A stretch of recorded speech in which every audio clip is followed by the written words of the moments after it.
بسم الله الرحمن الرحيم.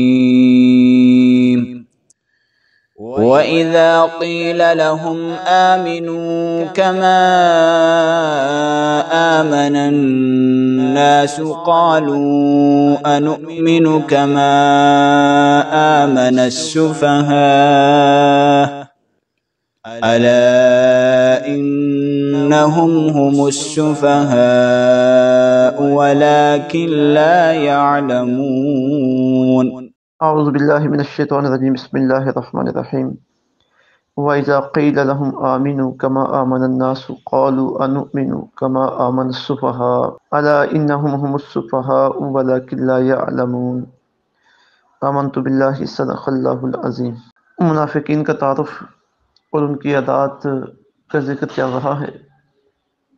سورہ بقرہ کی آیت نمبر 13 میں اللہ تعالیٰ ان کی مزید ایک عادت کا ذکر کرتے ہوئے ارشاد فرماتے ہیں وَإِذَا، اور جب قیلا کہا جائے لہم انہیں آمنو ایمان لاؤ کما جیسا کہ آمنا ایمان لائے الناس لوگ.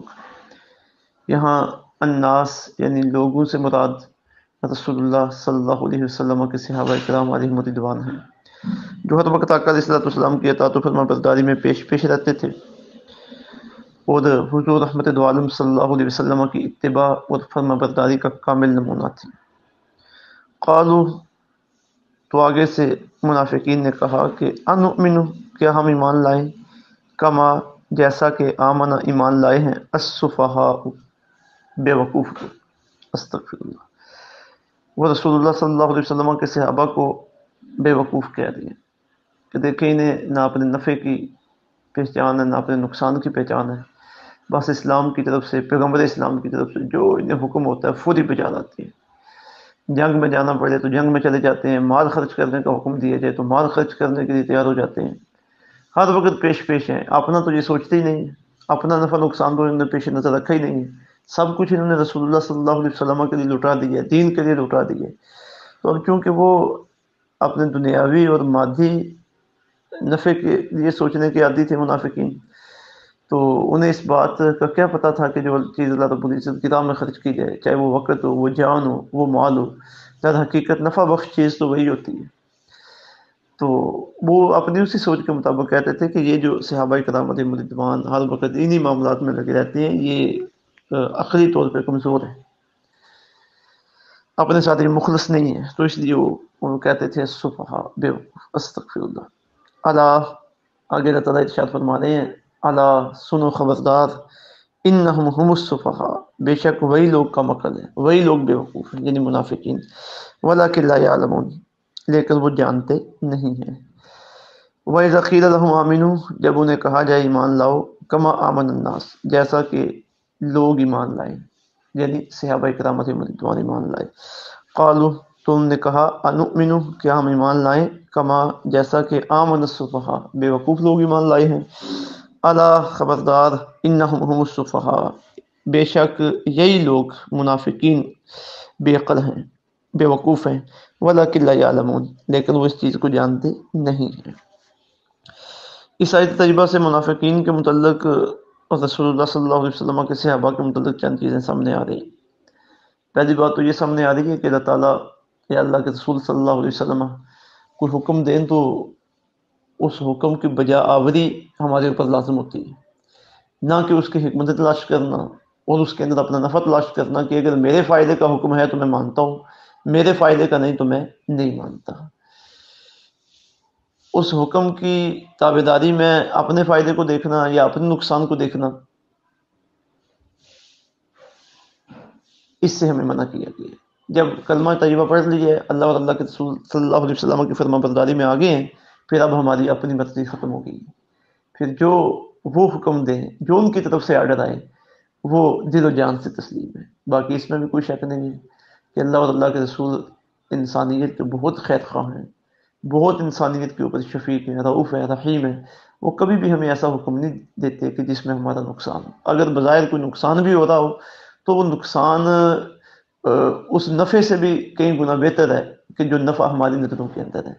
تو وہ حقیقت میں نقصان نہیں ہوتا، وہ نفع ہی نفع ہے. دنیا میں بھی نفع ملتا ہے اس کے بدلے میں، آخرت میں بھی نفع ملتا ہے، اور اللہ کی کرم نوازیاں شامل حال ہوتی ہیں۔ تو یہ اللہ رب اللہ کے رسول کے حکم میں سے کے اوپر اعتراضات کرنا یہ اہل ایمان کا کام نہیں ہے، یہ منافقین کا کام ہے۔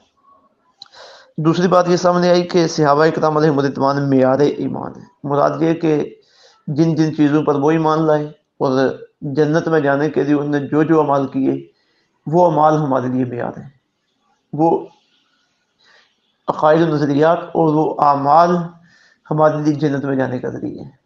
تو صحابہ کرام علیہم رضوان کو اللہ رب العزت نے یہ بہت بڑا اعزاز دیا ہے کہ امت مسلمہ کے لیے ایمان لانے کے معاملے میں انہیں نمونہ بنا دیا۔ ان کا حق بھی بنتا تھا کہ جس طرح انہوں نے رسول اللہ صلی اللہ علیہ وسلم کی فرما برداری کی انتہا کر دی، گھر چھوڑ دیے، علاقے چھوڑ دیے، مال چھوڑ دیے، اولادیں چھوڑ دیں، بیویاں چھوڑ دیں، رشتہ داریاں چھوڑ دیں، اسلام کے لیے رسول اللہ صلی اللہ علیہ وسلم کے ساتھ جڑ گئے اور اپنی جانیں تک قربان کر دی۔ تو آقا علیہ الصلوۃ والسلام کی اطاعت و فرما برداری کا جو حق انہوں نے ادا کی ہے، تو اللہ رب العزت نے انہیں یہ مقام دیا ہے کہ امت مسلمہ کے لیے انہیں ایمان اور عمل صالح کے لیے نمونہ اور معیار مقرر فرما دیا۔ یہ ان کی عظمت ہے اور ان کی شان ہے۔ اور معیار ہونے سے مراد جس طرح میں نے واضح کر دیا کہ وہ عقائد و نظریات رکھنا اور وہ اعمال کرنا جو صحابہ کرام علیہم رضوان نے عقائد و نظریات رکھے اور جو اعمال انہوں نے کیے۔ اور تیسری بات یہ سامنے آئی ہے کہ صحابہ کرام علیہم رضوان سارے کے سارے جنتی ہیں۔ اب ظاہر ہے جو ایمان اور عمل صالح کا معیار بن چکا تو پھر اس کے جنتی ہونے میں شک کیا ہو سکتا ہے۔ اور چوتھی بات یہ سامنے آتی ہے کہ رسول اللہ صلی اللہ علیہ وسلم کے صحابہ کے اوپر اعتراض کرنا ہمارے لیے جائز نہیں ہے۔ انسان تھے، غلطیاں کوتاہیاں ہو جاتی ہیں، جب ان سے غلطیاں ہوئیں تو انہوں نے اللہ کی بارگاہ میں معافی مانگی، تو ہمارے لیے نمونہ بن گیا کہ جب ہم سے غلطی ہو جائے تو ہم نے اللہ کی بارگاہ میں کیسے معافی مانگنی ہے۔ تو قرآن مجید میں حدیث تجربات میں اللہ تعالیٰ نے ان کے جو فضائل بیان کیے، ان کی جو سیرت و کردار کی پاکیزہ جھلکیاں بیان کی، ہمارے لیے وہ کافی ہے۔ کوئی تاریخی کتاب یا کوئی راوی کسی صحابی کے بارے میں بیان کرے وہ ایسے تھے، انہوں نے یہ کیا، انہوں نے یہ کیا، تو اب قرآن پاک اور حدیث صحیح کے سامنے راوی کا قول یا تاریخ کی کوئی بات ہم ماننے کے لیے ہرگز تیار نہیں۔ جن لوگوں نے قرآن پاک اور صحیح حدیث کے مقابلے میں تاریخی روایات پر صحابہ کرام علیہم رضوان کو پرکھنے کی کوشش کی ہے، وہ لوگ گمراہ ہو گئے ہیں، وہ صحابہ کے اوپر اعتراض کر بیٹھے اور گمراہی کے راستے پہ چل پڑے۔ ہمارے لیے اہل سنت و جماعت کے لیے بس اتنا کافی ہے کہ رسول اللہ صلی اللہ علیہ وسلم کے صحابہ ہمارے لیے معیار ایمان ہیں۔ پانچویں بات یہ سامنے آئی ہے کہ رسول اللہ صلی اللہ علیہ وسلم کے صحابہ پر اعتراض کرنے والے بے وقوف ہیں۔ جب انہوں نے اعتراض کیا، جب منافقین کو کہا گیا کہ صحابہ کے نقش قدم پہ چلو، تو انہوں نے کہا جی وہ تو معاذ اللہ استغفر اللہ بے وقوف ہیں۔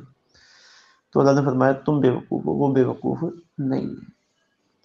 تو یہ صحابہ کرام علیہم رضوان کی عظمتیں ہیں اور ان کی شانیں ہیں، اور ہمارے لیے ان کے نقش قدم پہ چلنے کا راہ عمل ہے، اور منافقین کے طرز عمل سے بچنے کا یہ طریقہ جو اللہ تعالیٰ نے اس آیت تجربہ میں بیان فرما دیا ہے۔